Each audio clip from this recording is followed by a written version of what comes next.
You gotta love a guy who aims to make clothes for real life, your life. You can tell Adam Lippis pays attention to the women he wants to dress. Women like you, who would like to take the day off and go have lunch with the girls. Except you have work to do, a family to be with, and never enough time for anything. And yet, hey, you really want to look good, don't you? Well, you can tell because Adam Lippis has your back. In fact, he has it and the rest of you covered in clothes that are as refreshing as they are simply wonderful. I don't think that women's perception of beauty has changed. I think women's lifestyle have certainly changed in 20 years. So what they need out of clothes is different on a luxury level. What do they need now that they didn't before? They're running around. They are all working.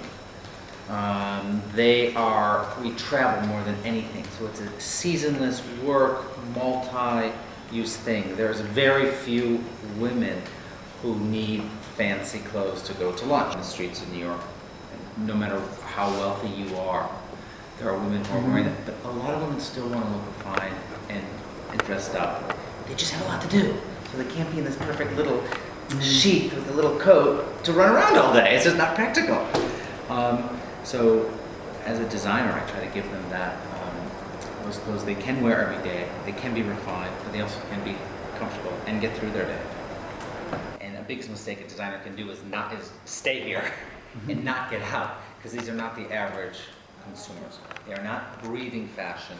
They are not. They want at least from us. They want a bit of fashion. They want to be relevant and current. Did you talking about your customer or the New Yorker? I'm talking about the customer outside of New York. Right. Yeah. She wants to be relevant. She wants to be current. She wants to look pretty. Pretty is not a bad word. She wants to be pretty. But she's not necessarily that fashion customer that we all hold up on display. You know, there's 100 of them. Yeah, I know. We have an investor. You would think, however.